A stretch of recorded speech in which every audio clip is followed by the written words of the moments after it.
Razor-thin 5-4 vote in the Supreme Court keeps criminals locked up. Homelessness in Seattle and across Washington. Loren goes viral again. These subjects and more coming up. This is Loren Live VMG. I'm your host, Christopher Gergen, and joining me tonight is the next governor of Washington State, Mr. Loren Culp. Loren, how are you tonight? I'm doing great. I arrived just on time, it looks like. Oh boy, you're scaring the host. You're scaring the host. You didn't know that I was standing off screen just watching you sweat, Yeah. did you? No, it's great to be here. Thank you, everybody, for joining us. That's fantastic. Well, I'll tell you, Loren, something that's not a laughing matter is the Supreme Court in Washington State, by a razor-thin 5-4 vote just this week, denied the governor's motion to release 11,000 more criminals into our public, and one of those criminals had the potential to be the Green River Killer. Your reaction tonight? Yeah, one judge's vote away, right? Razor thin. That's scary. You know, where do these people come from? And that's something that's very important when you think about judges being appointed or judges being voted in. And that's been one of the things in my campaign is I want more disclosure on the candidates for judges. You know, when you go to the voter pamphlet and you are filling out your ballot and you're reading about people or you look things up online, there's not a lot about judges in there. You know, I want to know what they stand for, what they have stood for, what they personally believe, because so many of them, that's how they act on the bench, you know?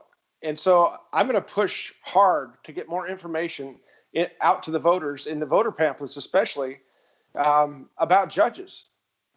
I wouldn't be against 10 or 20 questions that they would have to answer and give their opinion on being included in the voter pamphlet, because pretty much right now we're voting blind on a lot of judges. You know, it would take a lot of research to go back and look at through case law that they've been involved in. And I want to make it easier for voters to pick who's going to be representing them on the bench. Loren, do you think that there has been this lack of transparency regarding judges on the bench? Do you think that is allowed there to be activist judges there at the different levels of the court in Washington? Well, absolutely. Yeah, I mean, we see it all the time. You know, judges do become legislators on the bench, and that's not their purpose. And so I definitely want the voters to know who it is that they're voting for, because voting blind is bad for our country. It's bad for our state. And we see that all the time. Absolutely. You know, homelessness has been an issue that we've talked a lot about on the campaign trail. You've done well over 100 meet and greets prior to this whole COVID-19 crisis and lockdown. Homelessness and drug addiction has recently come back into focus due to the potential impacts of COVID-19 on the homeless communities throughout the state. Your reaction tonight on how we need to be addressing these challenges with homelessness? Well, it's being totally handled wrong. It's being handled the way you would want to handle it if you want to create mayhem and lawlessness on the streets. And in my announcement speech, I brought this up first thing because it's so blatantly obvious to me. I was a narcotics officer for 3 years. I've dealt with drug addicts, drug dealers, and homeless people and people with mental health problems. And if you want to create mayhem on the streets, increase crime, then we keep handling it the way our state has handled it for years, right? We didn't have this big of a problem 10, 15 years ago. It has ballooned into this problem here lately, and it's because a lot of places have decriminalized narcotics possession. And they say that, you know, the left says that it's not compassionate to put drug users in jail. They're addicts. You know, we need to show them compassion and not arrest them. But it's exactly the opposite. And I posted, I think it was yesterday, that interview that I did with Brandy Cruz. I posted that on our Facebook page again. This was back in November, I think, when I first put it up. But bring it up to refresh people's memory. about my stance on that, because what we've done over here in my jurisdiction, and I was working with the North Central Washington Narcotics Task Force for a few years as well, is a zero tolerance policy for narcotics possession. And the people get arrested, they go to jail, they go to the judge, and the judge gives them the option of treatment or prison or jail, depending on the severity of the crime. And a lot of them pick treatment. And then they come back, they get their lives together, they get their kids back, they get a job, they get a home, they get married. John Donner is the example that was on the show that I posted on Brandy Cruz's show. And he shared his story. And he was here doing a live with us last week and talked about his story and about how it was the tough love and the boot in the butt that, helped him over that hump of getting off of those drugs. A heroin addict is not going to quit on their own. They can't. It's a very, very strong narcotic. And the left's idea of, well, we can't put them in jail because they're addicts is totally garbage. That's not showing compassion to them at all, leaving them in the cycle of addiction, living in squalor, and becoming criminals because they have to support their habits somehow. And not only that, but the drug dealers, in these counties that allow 6, 7, 8 grams of heroin to be possessed by a person with no arrest, no charges, they're setting it up for the dealers, because the dealers are not stupid, the drug dealers. So they'll carry whatever's not going to be charged on them, go out and deal it, and go back to their stash house and get that amount more. If it's 7 grams, 8 grams, whatever it is. And so it's just a cycle, and they do that day and night without any repercussions, and keeping these people that are addicted stuck in that addiction. And the state's complicit in that. They want to throw millions and millions of dollars at this problem, and they have over the years. And their solution is so idiotic. They want to build homes for these people to get them off the street. Well, that's like putting a Band-Aid on a broken leg. If you go to the doctor with a broken leg and he gives you a Band-Aid, you're going to say, well, what the heck? That's not addressing the core problem. And getting these people into treatment facilities, forcing them in there. If they're breaking the law and they're arrested, they go to treatment or they go to jail, is going to help them in the long run. They're not going to like it. They're not going to like it at all. They're going to hate it. But that's how to fix this problem. And we have to do that. We can't keep throwing money at it and think that if we just build more apartments and more low-income housing, then we're going to get these people off the street. Yeah, you'll get them off the street, but they're going to be addicted still. They're going to be living in a nice apartment or a nice home. They're going to be dying of overdoses inside of there. They're going to turn into the next slums. And it's not only going to keep that problem going in this state, but it's going to make it worse, because people from all over the United States are going to come here with their hand out and say, hey, I'm here. I need a house too. And so it's going to be a never-ending process. And we need to cut the crap and get to the core problem, and that is the addiction, the mental health, and get it taken care of.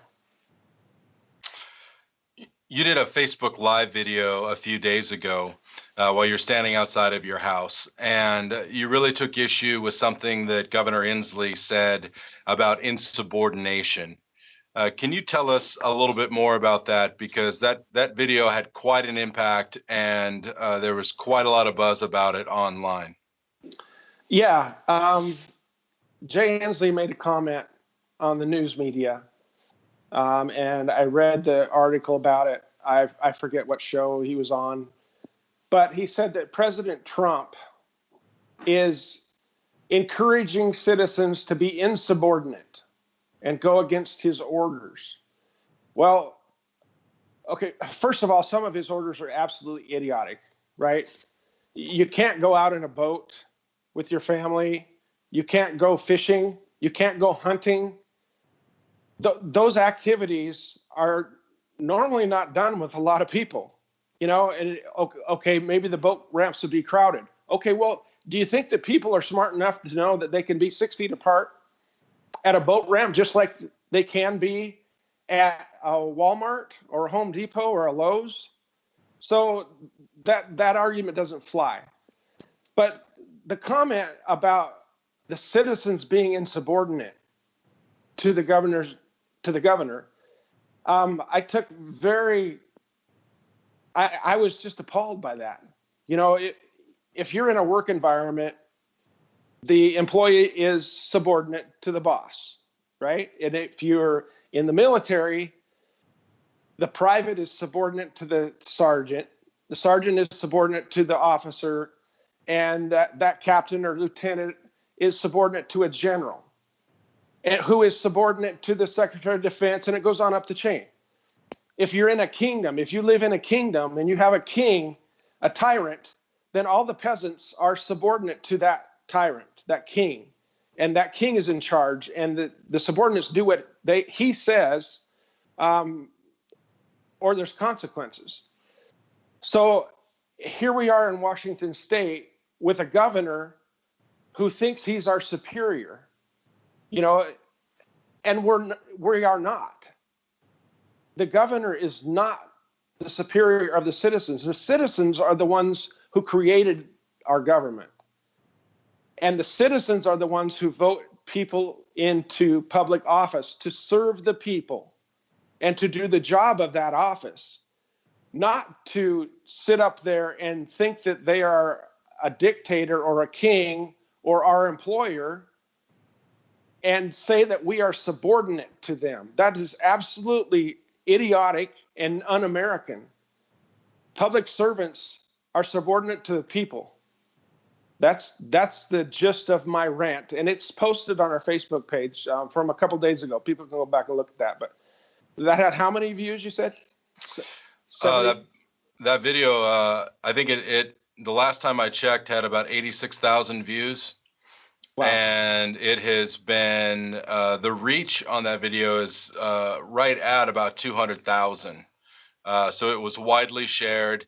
And it has been shared across the country, to be honest with you, a lot like your Facebook post on your stand against 1639. It's the same sort of scenario. Why do you think that it struck a nerve with voters to be so popular? Well, people are sick and tired of the elitist view of our elected public servants. You know, when's the last time you heard an elected public servant say that I'm an elected public servant instead of I'm your leader, do as I tell you to, right? It's just that mind frame, that thinking that they are the elite and we are just the peasants. And I think that resonates with voters because I know as a citizen that I'm sick and tired of hearing it. So that's what I think. People are just sick and tired of people getting into office and thinking that they're our boss. I think too, people, they want to see more from community leaders, and arguably you are a community leader. They want to see more vocal opposition to government overreach. Would you agree that that's probably another reason why it was so popular? Yeah, absolutely. You know, people are getting tired of their rights being trampled. You know, when you're ordered that you can't go to church, right, that you can't peaceably assemble, I mean, what's next? I mean, that's a First Amendment right. That is God-given, constitutionally protected right. And we have a governor that, because of a virus, and I'm not saying the virus is not serious, but because of that, he's trampling on citizens' constitutional rights. And that, you know, if you go back and look at the writings of our founders, if you look at the Declaration of Independence, if you look at the Bill of Rights, it doesn't say that you can exercise your religion or peaceably assemble or freely speak unless there's a virus or some other emergency that the governor declares. Then, you know, you don't have your rights anymore. It doesn't say that. And they didn't intend for that. You know, that's what led to the Japanese Americans being interned during World War II. It's absolutely wrong. Agreed. Last night we had another VMG with a fantastic guy. He's a friend of the campaign. His name is Jason Humble. He's the founder of Washington State Fishing, an online Facebook group, one of the largest, if not the largest, online Facebook group, 43,000, 44,000 members strong. He was kind enough to stop by and he interviewed with you. Let me ask you this: do you have any plans to have any other guests on our VMGs in the future? Yeah, that was great, and thanks, Jason, for coming and doing that. And Ron Absolutely. Springer, I got your message. So yeah, no, I had a great time. That was a nice way to break things up and get people to see my view on hunting and fishing, which I have done my whole life. Yeah, I plan on. I think that would be really good to have some guest interviewers or guest hosts. Yeah, definitely. I agree. I think it gives the viewers and our followers something new to look at instead of my ugly face every VMG. So it's nice. Besides, people tune in, they want to see you, they don't want to see me, and it's always nice to have other guests. Something that we've enjoyed here at the Culp campaign is really broad support across the state. We have volunteers and supporters literally in every single county across the state. We've got Republicans, we've got Democrats, we've got non-affiliated voters. Rather, we have over double the individual number of donors as our closest competitor. Really, all the metrics. Our Facebook page has on the likes and follows. The likes 15,000. I think last I saw was almost 15,700. Our followers over 17,000. We could just go on and on about the numbers. That is just blowing me away on the Facebook followers. Thank you all for sharing the crap out of our Facebook posts. It's just incredible. Thank you. Absolutely. And every time they do, Loren, it helps us to build awareness about the grassroots campaign that we're running here at Culp for Governor. Absolutely. Another thing that we've done in the grassroots that you're well aware of is that our campaign doesn't just give away campaign signs like all of our competitors. They just try to give them away. We actually sell our signs, and we've sold thousands of them, literally thousands of them. Well over 5,000 signs we've sold, probably closer to 6,500 now. Why did you choose that route instead of just giving them away like other campaigns do? Well, I'm going to govern the same way that I'm running the finances with this campaign as far as those signs go. If we just took donor money, people who donated, hardworking Americans and Washingtonians donate their dollars to us, right? Can't even get that out of my mouth. And then we take that money and we go buy signs and we just hand them out like it's free. Right. Then that's not very responsible. I'm not being a very good steward of the money that people are entrusting me with to run this campaign.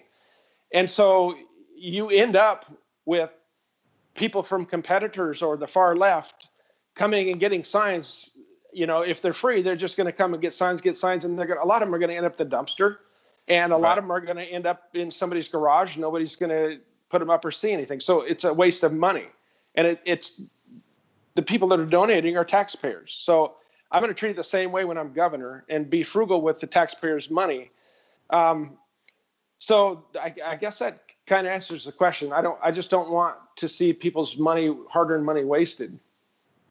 Well, if it's any encouragement to you, I've been doing this business a long time, and when I worked for the president in 2016, he's the only other candidate other than you that I've ever seen sell campaign signs and sell them in the thousands. And so you have raving fans, and we're really glad to hear that. That's awesome, and I appreciate every one of them too. I'm watching Facebook, in between phone calls and doing these lives, and sleeping. Sometimes I sleep, and then I still have a job. Sleeping was not on the schedule. I know. But checking Facebook, it's incredible to see people all over the state, our volunteers all over the state, putting up yard signs and 4x8 signs, digging holes, putting the posts in and framing the signs up. It's just incredible. So I just really, really appreciate everything that you guys are doing. All of you out there that are listening, thank you so much. Lauren, there's a famous sign along I-5.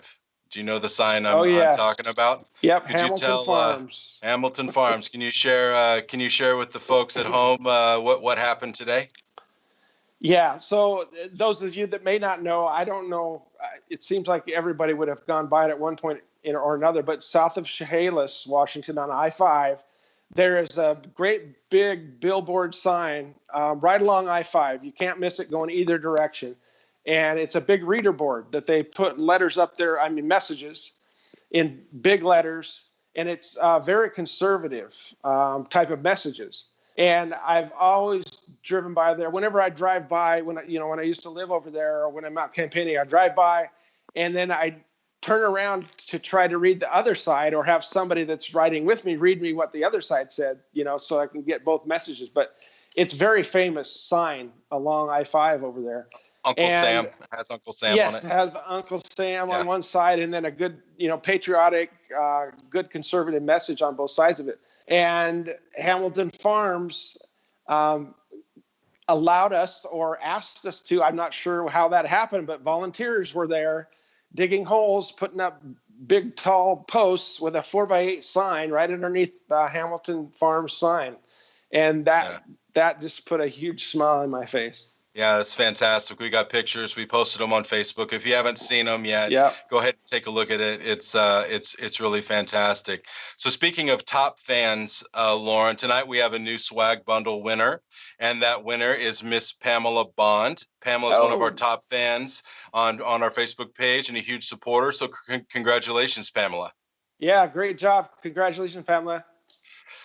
So listen, we're going to be taking some questions here. So if you're watching live, we've got about 426 folks watching live. If you've got some questions that you would like to ask Loren here, we're going to start our Q&A in just a few moments. But before we do that, Loren, can you tell people how they can actually get these signs and swag and make donations and so forth?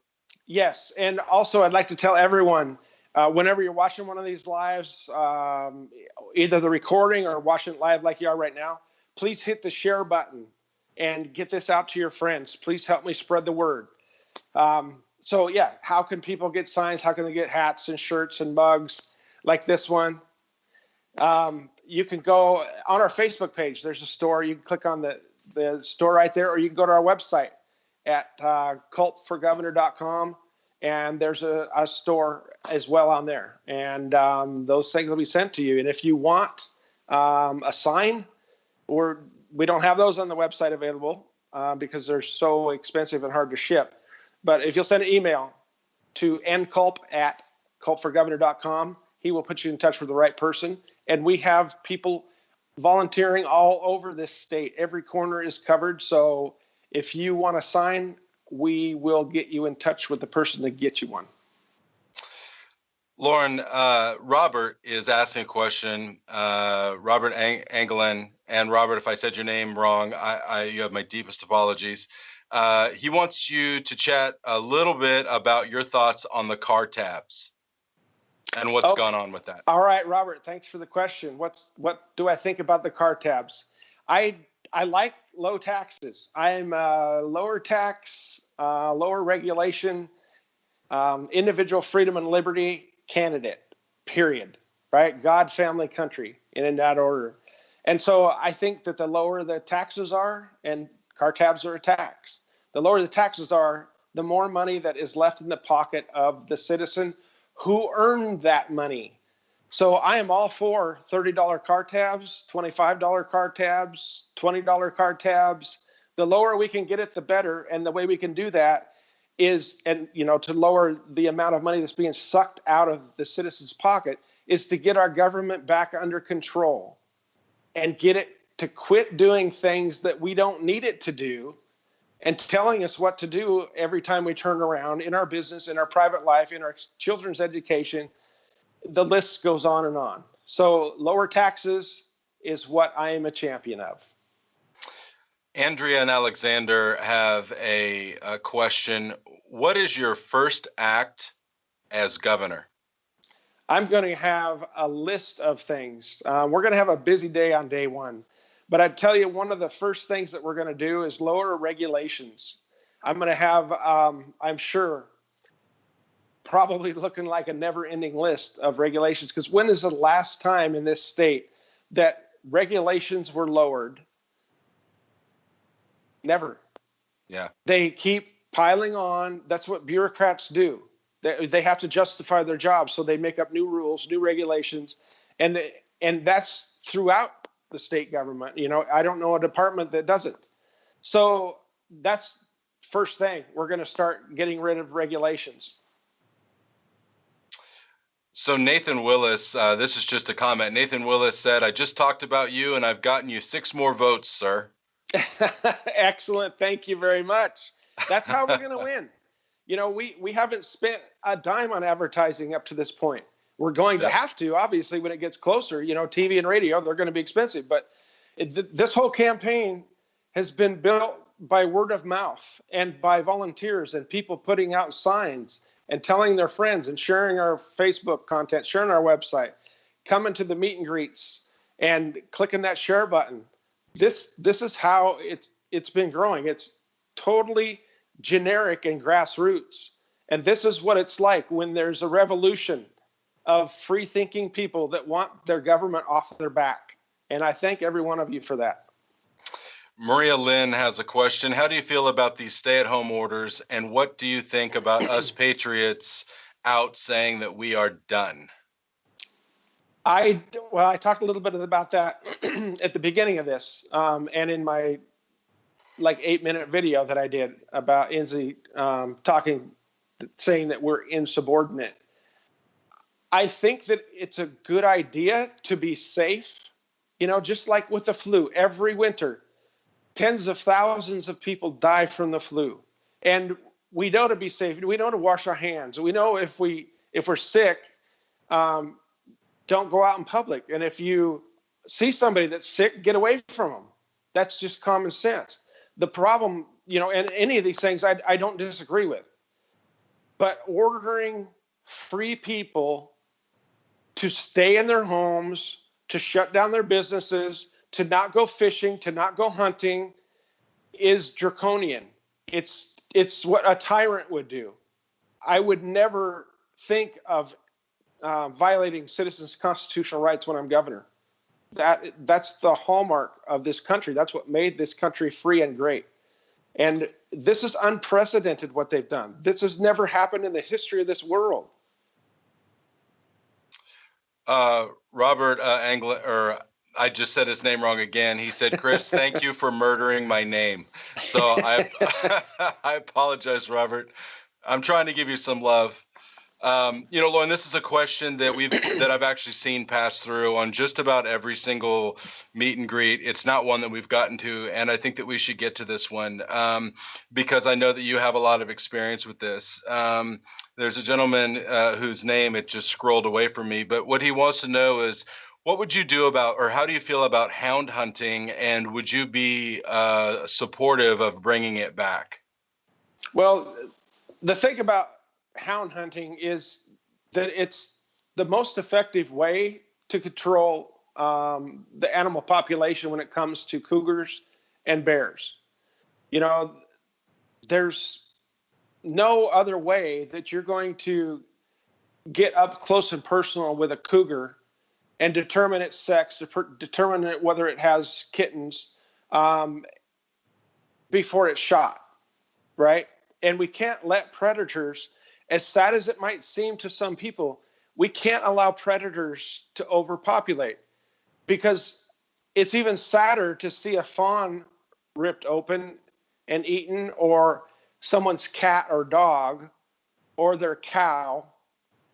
So predators need to be controlled, just like the sea lions and seals need to be controlled at the mouths of our rivers and the dams. They're decimating the salmon. So I am all for predator control, and hound hunting is the most effective way to do that. The problem is that back in the 90s, the Humane Society of the United States, which, by the way, is not affiliated with your local Humane Society, they have no place to take animals in. They are a rabid anti-hunting animal use organization, and they ran a bunch of commercials that showed animals being hunted with dogs. And, you know, as gruesome as hunting looks, people still eat hamburgers. They still eat barbecued chicken. If you ran videos on TV 24/7 about a chicken being butchered or a cow being put down and made into steaks, you would probably have the same effect. You know, it's not something that people want to watch.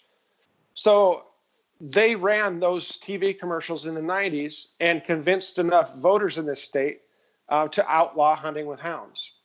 And it wasn't based on science. It wasn't based on the Department of Fish and Wildlife saying that it needs to be shut down. It was based purely on emotion. And I understand that. You know, people got emotional when you see animals being killed on video. Yeah, it's not something that's appealing when you're sitting down having dinner with your family, but it's a fact of life. And you know, some people say, well, I don't cause the death of animals because I'm a vegetarian.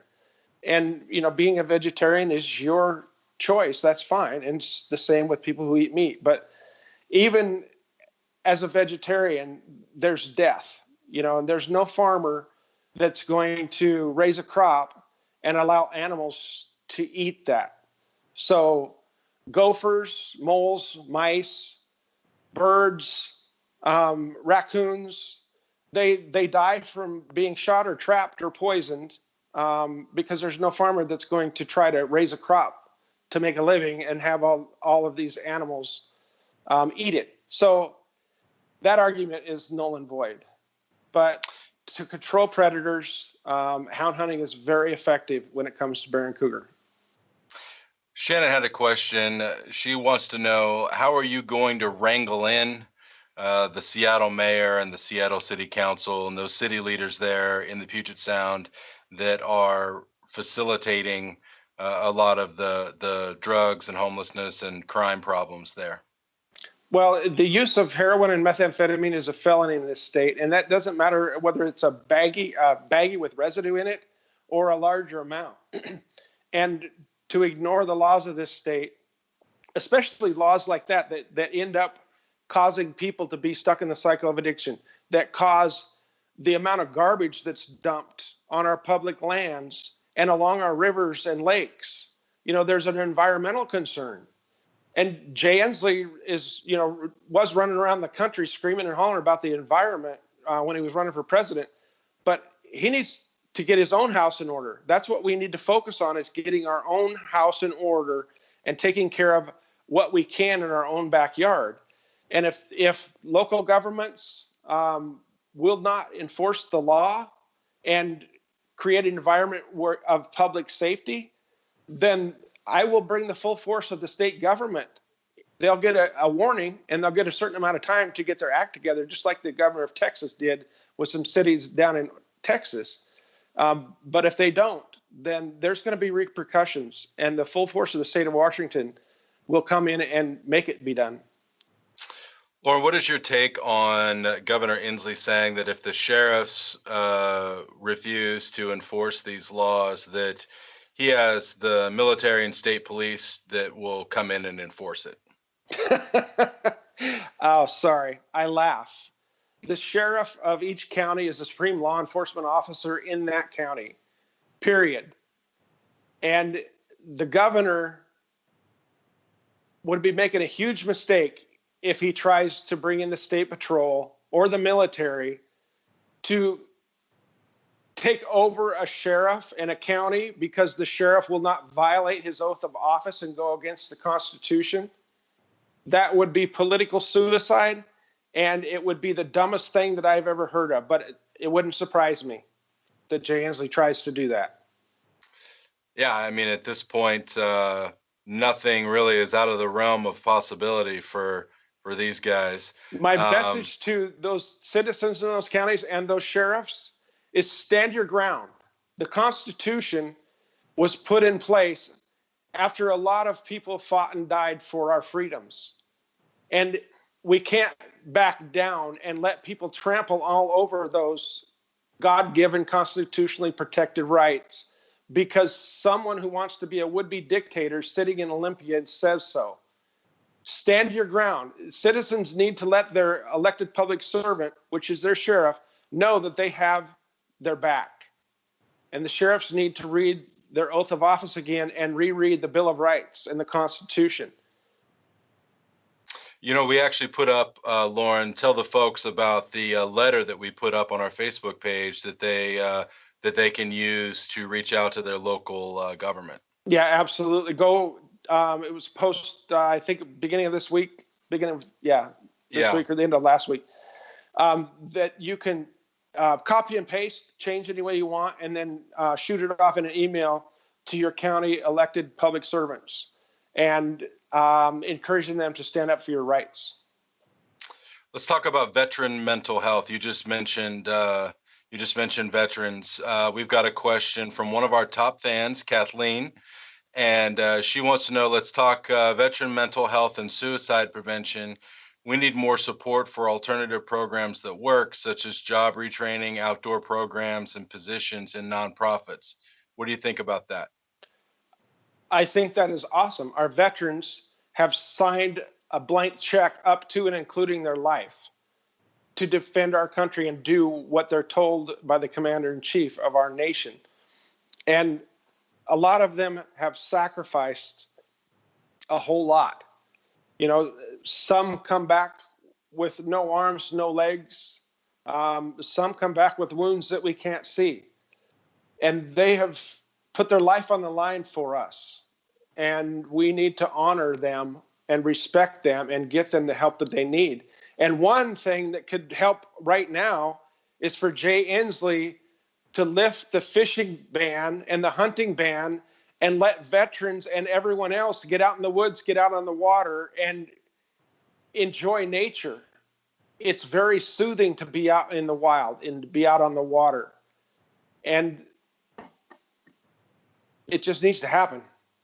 Absolutely. Period. Absolutely. You know, your stance on veterans is really hitting a lot of, you know, we're getting a lot of comments here in the feed, Loren, about that. I think, you know, veterans and veteran programs, you know, a lot of the homeless that we talk about with your plan, guys that are addicted. You know, I'm a veteran. I know you are as well. We have a lot of veterans who are supporters of our campaign. A lot of these people have challenges and they deal with them through drugs and alcohol. How do you think your program, Loren, with dealing with the homelessness and drug addiction can actually help these veterans get the support they need? Well, they're not getting the help that they need if they're left on the street in the cycle of addiction and mental health problems. You know, no brother left behind, no sister left behind. You know, if like I said, these people put their life on the line for us, and we need to take care of them. They come home after doing what we've asked them to do. The last thing we need to be doing is just leaving them on the street, leaving them in the problems that they're facing. And I'll make it a priority to take care of them. You know, I toured a facility that deals with drug addiction and mental health down in southwestern Washington a few months ago.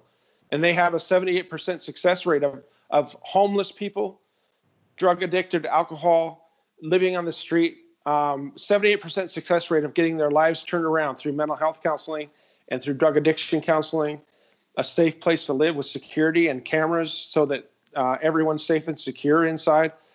That's mostly funded by that private community.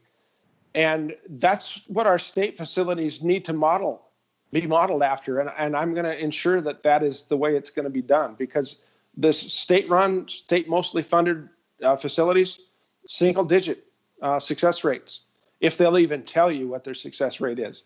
Most of them won't. So that's going to be a priority in the Culp administration and especially our veterans. I mean, my God, you can't ask young men and women to go do the things that they have to do and see the things that they do and then come back with a broken mind or a broken body and then not give them everything that they need. That's just not acceptable. How do you feel about illegal immigration and the sanctuary state laws? This is from Debbie Forrest. Jay Inslee signed into law that Washington is a sanctuary for people who come to this country illegally and are in Washington state, and that makes it against the law for your local police, your local jail, your local sheriff. It makes it against the law for them to tell the federal government that there is a criminal in your local jail that not only is a criminal because they crossed our borders illegally, came into this country illegally, but then committed another crime and got put in your local jail. It's against the law for your local officials to tell the federal government that. So this person's just getting released on bail or their own recognizance. They're a multi-time criminal, and most of the time people reoffend, and they are just being released right back into the community, which is a huge safety problem. So I'm totally against that. I'm open arms as far as people legally immigrating to this country. I think that's awesome. That's great. You know, people want to improve their lives, but we need to do it legally. Angela has a question. What is your position on mail-in ballots? I don't like mail-in ballots. I think there's security problems with that. I think that we should show up at our local precinct, and a precinct officer should check our name off of a list, check our ID, and we should vote right there. I don't like the mail-in. It seems like there's truckloads that are discovered at a lot of voting places that change elections quite often. And I'm not for that. One person, one vote. I know there's a lot of people that have gotten multiple ballots through the mail, and nobody knows who's filling them out. You know, is a criminal getting it out of the mailbox, filling it out? I mean, I'm not saying that's happening, but who knows? Clint Matthews, another one of our top fans, he has a question. It's regarding gas taxes, but let's just Clint, I'm gonna broaden your question there. Loren, can you share with the folks your position on taxes, and in addition to the gas taxes that we have here in Washington? Yeah. The government makes no money of its own. It doesn't produce anything. It doesn't generate an income other than taking from people who do produce things, right? So you're taking out of hardworking Washingtonians' pockets every time you have a project or every time you increase a tax. You're taking hardworking people's money away from them that they could use for their family, for their business, to hire more employees, to improve their product, you know, to be free, basically, to work and keep the fruits of your labor. So I am a low tax candidate. I hate high taxes, and I hate high regulations. Lynette Singer has a question. She wants you to talk a little bit about the unions and how you feel about the unions. Yeah, I used to be in a union when I first got out of the military.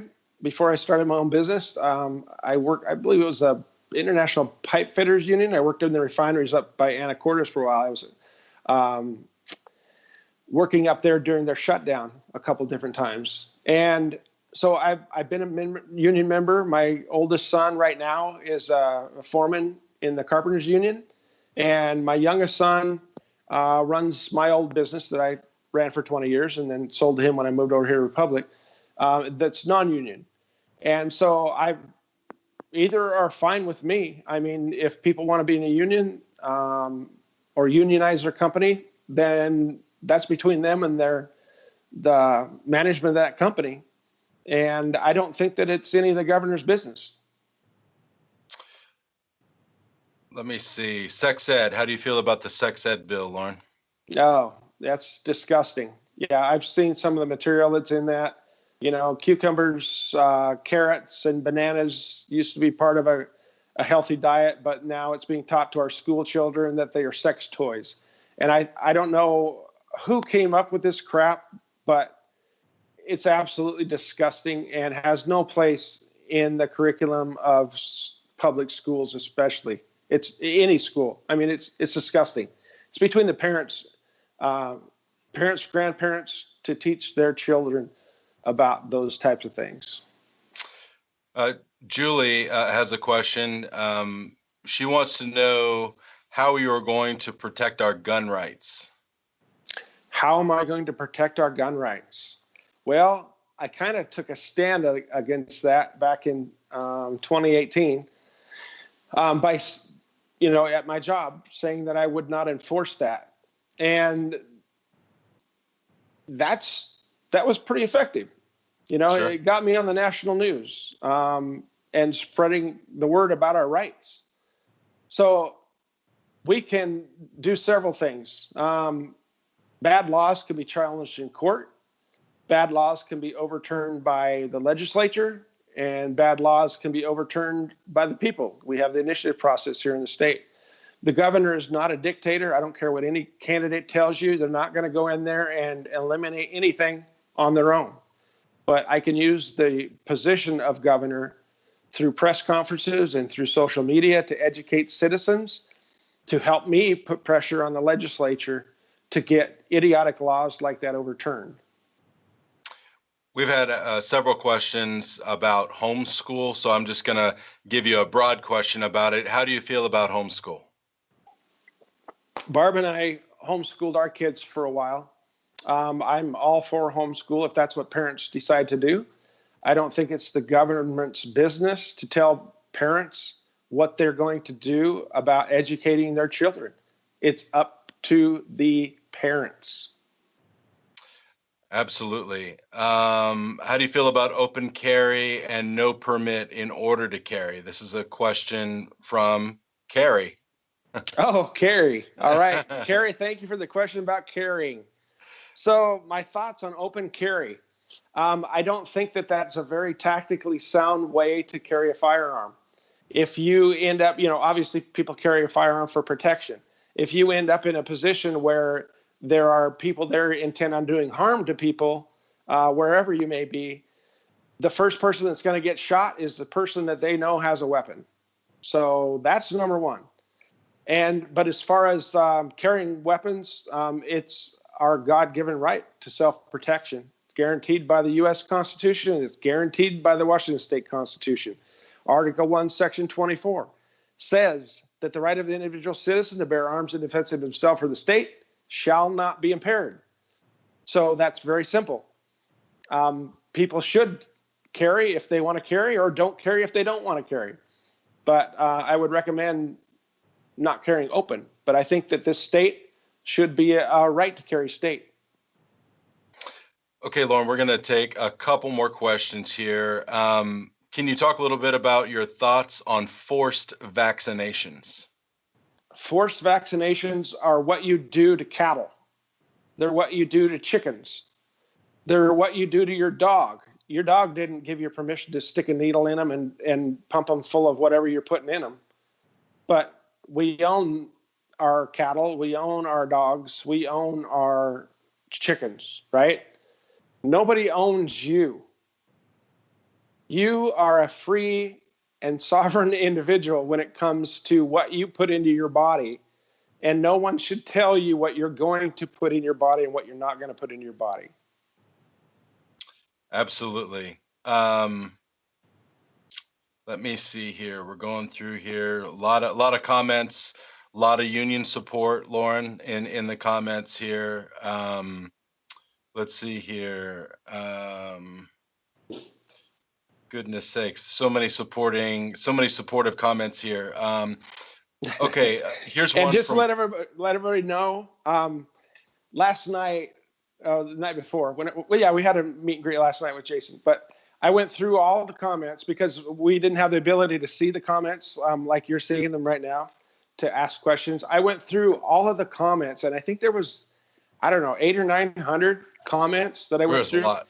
I just want everybody to know it took me a couple hours, but I went through and hit a like on I think every comment, and I answered anything that was a question. If I missed it, I'm sorry. I do the best I can, but for some reason, when I'm scrolling through it and I'm commenting or liking, and then I go back and look later, and it's like there's some that Facebook didn't even show me. So I'm sure Right. that's probably Zuckerberg doesn't like me. I don't know. Okay, let's see. I actually had one. Okay, so last question. This one's from Kyle Noon. He wants to know, how do you feel about civil forfeiture? It's a law enforcement question. Civil forfeiture, that's when the government seizes people's property. So I'm kind of there's different types. Like if someone is a drug dealer and they're spreading their poison around and they get arrested and that vehicle was used in the commission of that crime, and the police department seizes that vehicle because that person has committed the crime and is spreading that poison around the community, I don't have a problem with that. But just because you see someone who has, I think the limit's $10,000 in cash, I've heard stories of different states where someone's been pulled over, their vehicle's been searched, they find a large amount of cash. That's not always indicative of illegal activity. There's a lot of business people who carry a large amount of cash. There's a lot of people who trade in vehicles to do. So it's a case-by-case basis, I guess, is what I would say. But the broad spectrum of civil forfeiture without any hearings, I am totally against that. There has to be some due process.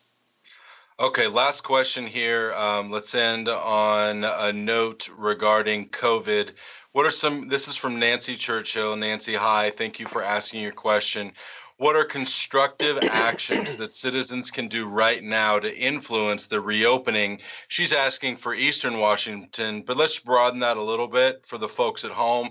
What are some constructive actions, Loren, folks can take to reopen Washington in general? Thanks for the question, Nancy. There's that letter that I talked about earlier that's on our Facebook page that people can send to their elected public servants at their county level, and as well as their state level. Just let your county and your city elected public servants know that you have their back, that you want things to open. You don't want everybody to be stupid, just like they're not stupid during the flu season, right? But we don't need these draconian measures being dictated to us from the governor and restricting our constitutional rights. And that's the biggest thing right there, is these measures, stay away from large crowds, wash your hands, use hand sanitizer, put a mask on your face if you want to. Those are not bad things to do. The problem is they're being dictated to us by the governor. And that's the slippery slope we go down. So, stay in contact with your local public servants, your county commissioners, your city council, your mayor, and let them know that, we need to get back to work. We're ruining our economy. We're ruining people's lives. There are businesses right now, and it's been, a month or so that we've been shut down. There are businesses right now that will not recover. These are families that have lost their life savings. And it's not an either we open it up or we keep everyone at home because they're all going to die. That's not what I'm saying. We can open businesses, and people have enough common sense to run them the right way and be smart about it. I don't think that if we open up the economy that people are going to just all of a sudden go running out their houses and forget about everything. No, the media and politicians have scared the crap out of people over this, and people are going to be cautious. But we don't need to keep this economy locked down. There are so many businesses that aren't going to recover, and it's very sad because those are people's jobs. So, Loren, that's about all the time we have for tonight. Do you have any parting words for our folks at home watching? Yeah, I just want to thank everyone. We're doing these live video meet and greets every Wednesday, Friday, and Saturday night at 6:30. Please invite your friends. Please spread the word. Share this. Share our social media, and just keep on doing what you're doing. The word is spreading, and it's going to just keep on ballooning. If everybody that likes our Facebook page, 17,000 or so people. Yes. If you got 10 people to support this campaign and to spread the word. Imagine what's going to happen. So I just want to thank everyone. Absolutely. How can folks at home get in touch with the campaign and make a contribution and get involved? Yeah, go to our Facebook page, Culp for Governor, and go to our website at culpforgovernor.com. And there's donate a button right there. There's a store, and that's how. And send it. There's an email link there too as well. And if you want a sign, if you want to volunteer for the campaign, you can leave a message in the comments on this video, and someone will get a hold of you. Absolutely. Well, Loren, thank you very much for joining us on Saturday afternoon for the Loren Culp for Governor campaign. I'm Christopher Gergen, and this has been Loren Culp and Loren Culp Live. Thank you very much for joining us tonight. God bless you. God bless you all. Thank you.